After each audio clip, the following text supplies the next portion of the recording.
The alarm jolted Commander Alex Reed from his half-slumber. His console flashed red, indicating an incoming transmission on a channel that hadn't been active for over 2 centuries. "Status report," he barked, his voice cutting through the quiet hum of the monitoring station orbiting Jupiter. Officer Tom looked up from his screen, confusion clear on his face. "Sir, we're picking up a signal using first contact protocols. But that's impossible. Nobody uses those anymore." Alex moved quickly to the main display. The signal pulsed with a pattern he'd only seen in historical records. His fingers flew across the controls, enhancing and isolating the transmission.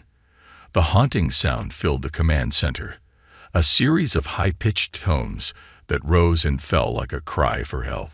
"Run it through all translation matrices," Alex ordered. "Already tried, sir. Nothing matches."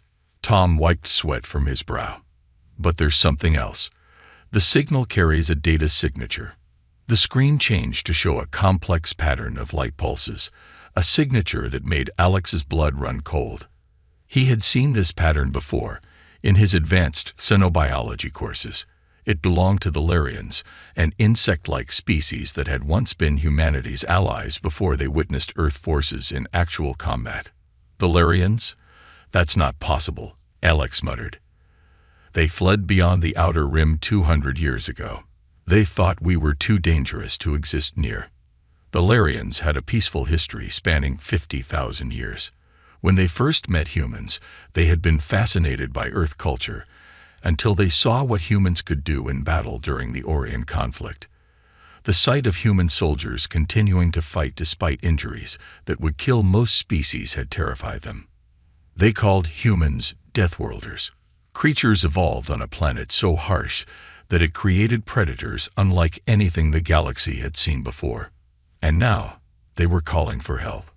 "Plot the signal origin," Alex said, reaching for the secure comm link to Earth Command. The holographic display zoomed out to show the Milky Way, then focused on a remote area at the edge of what space maps labeled as the Dark Rift, a region of space so dangerous that even the most advanced ships avoided it. "Sir, the signal is coming from inside the Dark Rift," Tom said, his voice dropping. "No ship has ever returned from there." Alex nodded grimly. "And yet someone's in there, calling us. The very species they ran from." He opened a secure channel to Earth Defense Command. "This is Jupiter Monitoring Station Alpha. Priority 1 alert. We have received a first contact protocol distress signal from the Larian species. Authentication code follows." The response came almost immediately. "Authentication received and verified. Stand by for High Command." Minutes later, the stern face of General Ben Wilson appeared on screen. "Reed, send us everything you have on this signal. And I mean everything." "Sir, the Larians fled human space. They thought we were monsters. Why would they call us now?" Alex asked. The general's expression darkened. "Because sometimes, Commander, you need monsters on your side." As Alex transmitted the data, he couldn't shake a growing sense of dread. The Larians were peaceful explorers and scientists. If something had frightened them enough to call the species they feared most for help, what horrors awaited in the Dark Rift? Outside the station viewport, Jupiter's great red spot swirled in eternal storm, a reminder of the harsh conditions that had shaped humanity's evolution. Somewhere far beyond, something worse than Deathworlders waited, and humanity would soon face it with the very weapons they had promised the galaxy never to use again. Admiral James Walker stood motionless before the massive viewport in his office on Mars Orbital Command. The red planet stretched below, its terraforming fields glowing green in patches against the rust-colored landscape. His reflection stared back at him, a weathered face with deep lines and eyes that had seen too much in his 60 years of service. The message from Earth Defense Command lay open on his desk tablet. He had read it 7 times already. Each reading left him feeling colder. "Computer, secure the room. Authorization Walker Alpha 79. Room secured, Admiral," the eye replied. James took a deep breath. "Initiate Protocol Black Dawn. Authorization. The stars go dark before we fall. The computer paused longer than normal. Warning: Protocol Black Dawn requires Council approval under the Treaty of New Geneva. Override. Emergency powers enacted under Article 7, Section 12 of the Defense Charter. Log the decision as mine alone. The AI's voice seemed to lower. Protocol Black Dawn initiated. The Terminus Fleet activation sequence has begun. Deep beneath the surface of Mars, in a facility that officially didn't exist, lights began to power on after decades of darkness. 7 enormous hangar bays, each sealed with titanium doors 20 meters thick, started their opening sequences. Inside each bay lay a ship unlike any other in human service, the dreadnoughts of the Terminus Fleet. Lieutenant Emma Torres had been stationed at Mars Underground for 3 years. It was a quiet post, monitoring systems that never change, running drills for scenarios that would never happen. Until today. Her console erupted with alerts as power surged through systems long dormant. The message on her screen made her breath catch. To remind you is Fleet activation. This is not a drill. What the hell? She whispered, watching as the massive power cores of 7 ships began their startup sequences. The Terminus Fleet was a myth, a rumor among the lower ranks, ships too powerful to use, too dangerous to destroy. Her supervisor, Major Dan Black, rushed into the monitoring station. Torres, get to Bay 4 now. The Inevitable needs a communications specialist. The Inevitable. Sir, I'm not cleared for. Everyone's cleared as of 10 minutes ago. He cut her off, tossing her an access badge. Admiral's orders. Move. Emma ran through corridors she'd never been allowed to enter before, passing technicians rushing to prepare ships that had been mothballed for over 50 years. She finally reached Bay 4 and stopped dead in her tracks. The Inevitable loomed before her, a dreadnought almost a kilometer long, its black hull absorbing light rather than reflecting it. Unlike the smooth lines of modern ships, the Inevitable was all angles and armored plates, like an ancient predator adapted for war. A technician hurried past her. Pretty terrifying, isn't it? These ships were built during the Crawl incursion, when we thought we might lose everything. Emma found her voice. Why are they activating them now? The technician shrugged. Don't know, but they're loading the special weapons, the ones that made the galactic community force us to lock these ships away. As Emma boarded the ship, her comm unit chimed. It was a data packet containing the distress signal that had triggered all this. She analyzed it while walking the cold corridors of the awakening warship. The signal contained coordinates. And something else. Hidden within the transmission was a spectral analysis of something the Larians had found. Emma stopped walking as she realized what she was looking at. This can't be right, she muttered, double-checking her readings. The pattern matched nothing in known space, energy signatures that defied the laws of physics as humans understood them.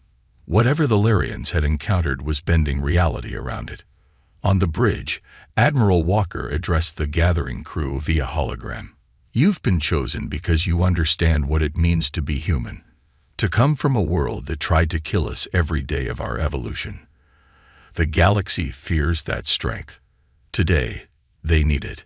Emma felt the ship rumble as its ancient engines powered up. Outside, 6 other massive shadows were rising from Mars' surface. The deadliest fleet humanity had ever built was awakening. And somewhere beyond the stars, something waited that had frightened even those who feared humans. Captain Marcus Stone stood in the shuttle bay of Mars Station, watching as military personnel rushed past him. 5 years ago, they had stripped him of his rank, taken his command, and told him he would never serve again. Now they needed him. Captain Stone. A young officer approached and saluted. Your transport to the Inevitable is ready, sir. Marcus didn't return the salute. The patch on his uniform still felt foreign, hastily attached after they'd pulled him from his cabin on the frontier colony where he'd been drinking himself to death. I'm not a captain anymore, he said. They made that very clear at my court-martial. The officer looked uncomfortable. Admiral Walker reinstated your commission this morning, sir. full rank and privileges. Marcus laughed bitterly. Tell me, Lieutenant, do you know what the Proxima incident was? Only what's in the public records, sir. I ordered my weapons officer to fire on a Zeth warship that had surrendered. Marcus watched the officer's face carefully. I killed 800 Zeth because I knew they were lying about surrender. No one believed me until we found their backup fleet a week later, ready to attack. He stepped closer. They called it excessive force, said I was paranoid. Now they're giving me command of the most dangerous ship ever built by human hands. The officer swallowed hard. The shuttle is waiting. Sir. Aboard the Inevitable, Dr. Thomas Wright unpacked his research materials in the science lab. As the foremost expert on xenobiology, he understood better than most why other species feared humans. The lab door slid open, and a woman entered. She moved with the distinctive gait of someone born in high gravity, fluid but powerful, like a predator conserving energy. Dr. Wright, I'm Kate Donovan, weapons specialist. She extended her hand. Thomas shook it, noting her grip strength. Heavy G-born. She nodded. Europa colony, 1.8 times Earth standard. That explains why they want you on the weapons systems. Thomas said, your reaction time must be exceptional. Kate's eyes narrowed slightly. Is that why they brought you? To explain why we terrify everyone else in the galaxy. Partly, Thomas admitted, but mainly because I've studied the Larians extensively. I might be the only human alive who can communicate with them without triggering their fear response. The ship's intercom crackled. All senior officers report to the bridge. Captain arriving in 5 minutes. Kate raised an eyebrow. You've heard the rumors about who they've given command to. Thomas nodded grimly. Marcus Stone, the butcher of Proxima. Good, Kate said, surprising him. Where we're going, we need someone willing to make the hard calls. The bridge of the Inevitable fell silent as Marcus Stone stepped through the doors. He looked older than his service record suggested, gray hair at his temples, lines etched deep around his eyes. But he moved with purpose, scanning the assembled crew with a gaze that missed nothing. I know what you're thinking, he said without preamble. Why give this ship to the man who was discharged for excessive force? The answer is simple, because I'll do what needs to be done. He activated the main view screen, showing the massive shipyards where the other 6 dreadnoughts were preparing for launch. The Terminus fleet was built for one purpose, to ensure humanity's survival at any cost. They locked these ships away because the galactic community feared what we might do with them. His voice hardened. Now something out there has frightened the Larians enough to call us the monsters they ran from. Marcus turned to face the crew directly. I've read your files. Each of you represents what makes humans different. Dr. Wright understands our biology. Specialist Donovan was born in gravity that would crush most sentient species. You all share one trait. You understand that our greatest strength is what others fear most about us. He pointed to the stars visible through the viewport. The distress call came from the dark rift. No ship has ever returned from there. We leave in 6 hours. Dismissed. As the officers dispersed, Marcus remained on the bridge, staring at the darkness between the stars. Whatever waited out there had made a critical mistake. It had given the Deathworlders a reason to unleash their deadliest weapons. The 7 ships of the Terminus fleet broke from Mars orbit in perfect formation, their massive engines glowing with a blue light that seemed to bend the darkness around them. From the command chair on the bridge of the Inevitable, Captain Marcus Stone watched as Jupiter grew larger on the main view screen. All ships report ready for quantum drive activation. Lieutenant Emma Torres announced from her communication station. Marcus nodded. Establish fleet-wide channel. The faces of the other 6 captains appeared on the screen. All veterans, all with records that would have been considered troubling in peacetime. Exactly the kind of commanders needed for ships like these. This is Stone. Once we engage quantum drives, we'll be beyond standard communication range. If we encounter anything unexpected, fall back to contingency Delta 7. Questions? Captain Lisa Reed of the Dreadnought Consequence spoke up. "Rules of engagement, sir." Marcus's expression hardened. "We're taking weapons that were banned by treaty into unknown space to face an unknown threat. There are no rules except survival." Inevitable out. The fleet moved into position near Jupiter's orbit, using the gas giant's gravity to amplify their jump capacity. The quantum drives began to hum, technology stolen from the Coran invasion fleet that had made the mistake of attacking Earth 50 years ago. "Quantum alignment complete," the navigator reported. "Ready on your mark." "Engage," Marcus ordered. Space folded around the 7 ships. Stars blurred, stretched, and then vanished entirely as the fleet entered quantum space, a dimension between dimensions where the normal laws of physics bent and twisted. In the science lab, Dr. Thomas Wright held a briefing for the senior officers. A hologram of an insect-like creature rotated above the table. "The Larians evolved on a low-gravity world with minimal natural threats," he explained. "Their exoskeletons are lightweight, designed for efficiency rather than protection. They're primarily scientists and philosophers." Kate Donovan studied the image. "How did they even survive first contact with other species?" "They were fortunate to meet the Xeri first, another peaceful species. By the time they encountered more aggressive civilizations, they had advanced technology." Thomas brought up historical footage showing Larian ships fleeing Earth space. "They were our allies until the Orion conflict. When they saw human soldiers continuing to fight despite injuries that would kill any Larian instantly, they classified us as Deathworlders, too dangerous to associate with." Marcus leaned forward. "And now they're calling us for help. Why?" Thomas displayed the distress signals data patterns. "They've discovered something in the dark rift that terrifies them more than we do. The signal contains fragments of sensor readings, energy signatures unlike anything in our database." The ship shuddered suddenly, the lights flickering. Marcus tapped his comm badge. "Bridge, report." "Quantum space fluctuations, Captain," came the response. "Something's disrupting the fabric of space-time ahead." Back on the bridge, Marcus watched as the navigation officers struggled to maintain their course. "The disruptions are increasing," she reported. "It's like something massive is bending reality around it." Emma Torres looked up from her console. "Captain, I've been analyzing the Larian signal further. There's something hidden in it, a warning." She transferred the data to the main screen. Strange symbols appeared, followed by their translation. "It evolves, it consumes, it remembers," Marcus read aloud. "What does that mean?" Emma shook her head. "I don't know, but there's more. According to this, the Larians believe only Deathworlders can resist it." The ship shuddered again, more violently this time. "Quantum drive stability at 60%, the engineering officer reported. "Whatever's causing these disruptions, it's getting stronger." Marcus gripped the arms of his command chair. "How long until we reach the coordinates?" "At current speed, 4 hours," the navigator answered.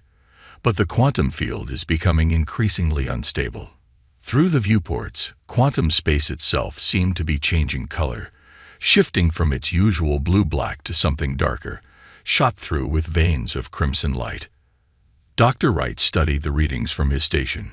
"Captain, these energy patterns, they're almost like neural pathways, as if space itself is becoming." "Becoming what, Doctor?" Marcus demanded.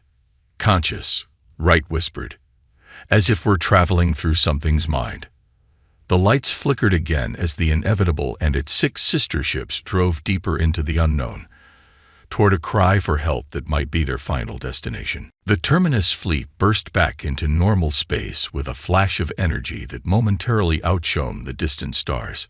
Warning alarms blared across the bridge of the Inevitable as sensors struggled to process the impossible scene before them. "What am I looking at?" Captain Marcus Stone demanded, rising from his command chair. The main view screen showed a massive structure, if it could be called that, orbiting around a collapsing neutron star. The construct was composed of what appeared to be non-baryonic matter, dark and angular, with sections that seemed to phase in and out of reality. "Sir, that structure is approximately 300 kilometers in diameter," the science officer reported. "Its composition doesn't match any known material." Marcus narrowed his eyes. "And the neutron star?" "In the early stages of collapse, Captain. By all normal physics, that structure shouldn't be able to maintain orbit so close to it." Lieutenant Emma Torres called out from her station. "Captain, I'm detecting a Larian vessel. They're under attack." The view screen shifted to show a sleek, organic-looking ship being systematically disassembled by what looked like crystalline entities, geometric shapes that flowed like liquid while maintaining perfect symmetry. They carved through the Larian vessel's hull with terrifying precision. "Life signs?" Marcus asked sharply. "Faint readings from the center section. Maybe 20 survivors," Emma replied. Marcus didn't hesitate. "Battle stations. Launch rescue shuttles. Weapons Specialist Donovan. Report to Shuttle Bay 1. The bridge erupted into activity as crew members rushed to their combat positions. Marcus opened a fleet-wide channel. "All ships, this is Stone. Form defensive perimeter around the inevitable. We're launching rescue operations. Weapons hot, but hold fire unless directly engaged." In the shuttle bay, Kate Donovan strapped herself into a combat frame, an exoskeleton designed to amplify human strength and speed even further. The other rescue team members did the same, their movements practiced and efficient.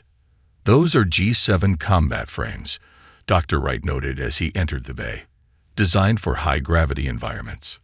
Kate nodded, checking her weapon systems. "The neutron star is creating gravity waves that would crush standard equipment. These frames can handle up to 15 Gs. Wright approached her. "I'm coming with you. If there are Larian survivors, they'll panic if humans approach them without someone who can communicate properly."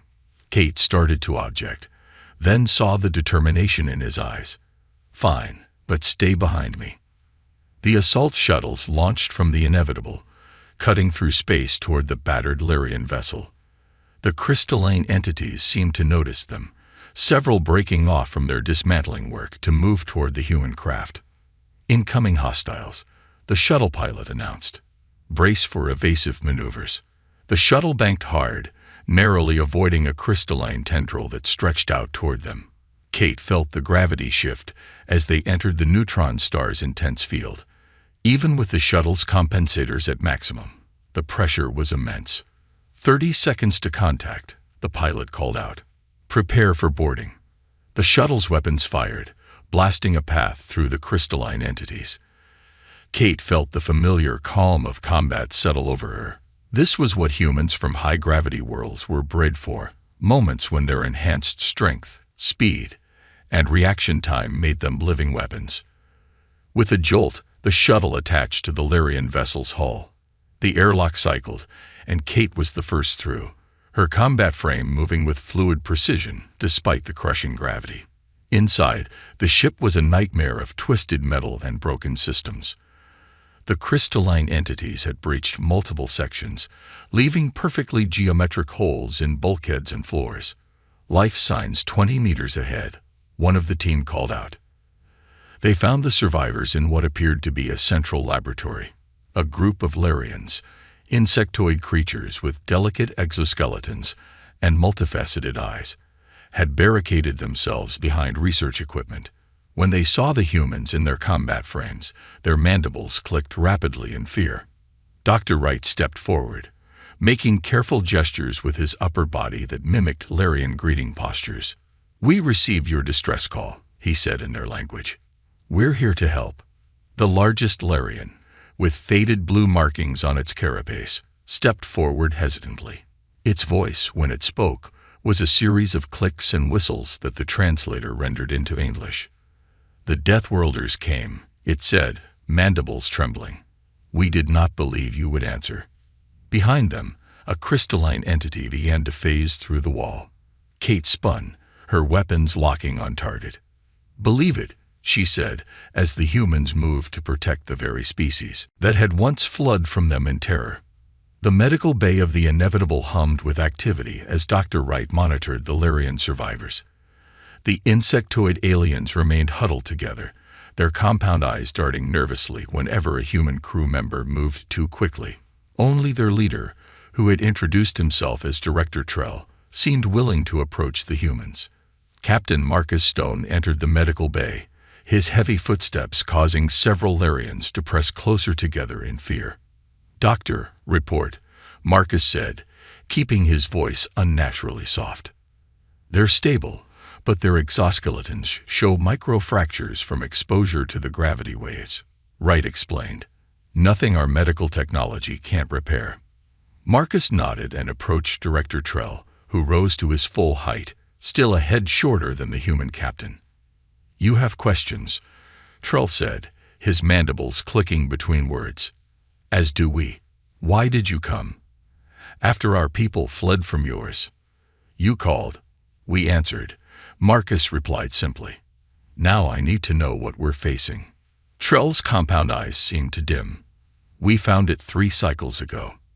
An anomaly in space that should not exist. Our scientists were curious." On the other side of the medical bay, Emma Torres entered with a datapad. She waited at a respectful distance, listening as Trell continued. "The structure is ancient. Our instruments suggest it is older than your species or mine. We believed it to be a relic of the precursors." Marcus raised an eyebrow. "The theoretical first civilization, the ones who supposedly seeded the galaxy." "Not theoretical," Trell corrected. "We found evidence within the structure, writings, technology. But it was not what we first thought." His mandibles trembled. "It was a prison." Emma stepped forward. "Captain, I've analyzed the data recovered from the Lyrian ship. You need to see this." She handed Marcus the pad, which showed energy readings from the structure. As he studied it, his expression darkened. "This can't be right," he muttered. "It is," Trell confirmed. "The prison was built to contain an entity that feeds on consciousness itself. The precursors discovered it traveling between galaxies and barely managed to trap it." Dr. Wright joined them, his face pale. "The structure. It's not just orbiting the neutron star, is it? It's using the star's gravity as part of the containment." Trell made a gesture of affirmation. "The entity cannot be destroyed, only contained. The prison harnesses the gravity well and quantum fluctuations to create a perfect trap. Until you arrived," Marcus said, his voice hardening. "We did not know." Trell's voice dropped to a whisper. "Our scans weakened the containment field. The crystalline constructs you saw are the prison's automated defenses, but they are failing."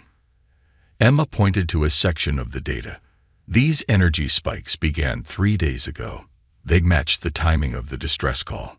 The entity is awakening," Trell confirmed. "It reaches out, consuming minds. My science team, those you did not find, their consciousness was absorbed. We watched them empty, like shells with nothing inside." The medical bay fell silent as the implications sank in. "Why call us?" Marcus finally asked. "After fleeing human space, why reach out to Deathworlders?" Trell's mandibles clicked rapidly, a sound Dr. Wright recognized as their equivalent of a bitter laugh. "The prison builders left warnings. The entity feeds most easily on minds from peaceful worlds, evolved without defenses against predators. But species from high-gravity, high-danger environments." "Deathworlders," Emma whispered. "Yes. Your minds evolved with constant awareness of threats, with layers of defenses. The warning said only such species could resist its influence long enough to strengthen the containment." Marcus turned to Emma. "Get to the bridge. Tell them to prepare for full defensive posture." As Emma hurried out, Trell extended a trembling limb to touch Marcus's arm, an unprecedented gesture of trust from a Lyrian to a human. "There is more," the alien said quietly. "The entity is not merely awakening. It is evolving. The first minds it consumed were our scientists studying consciousness itself. It learned from them. And now?" Dr. Wright asked. "Now it reaches outward, Captain Stone." Trell's compound eyes fixed on Marcus. Toward populated systems, it has tasted sentience and hungers for more. Marcus's hand went to his communicator. Stone to bridge. Alert Admiral Walker. We need to activate the Terminus Protocol. The what? Trell asked. The reason, Marcus replied grimly, that the galaxy forced us to lock these ships away. The 7 ships of the Terminus fleet moved into position around the ancient prison structure, forming a perfect heptagon, with the inevitable at the point nearest the collapsing neutron star. On the bridge, Captain Marcus Stone stood at the center of a storm of activity. All ships report ready for Terminus Protocol activation, Emma Torres announced, her voice steady despite the gravity of the situation. Marcus nodded grimly. Open channel to all ships. The faces of the other 6 captains appeared on screen, their expressions solemn. They all knew what the Terminus Protocol meant, and why these weapons had been banned by every civilized species in the galaxy. This is Stone. You all know what we're facing, and what's at stake.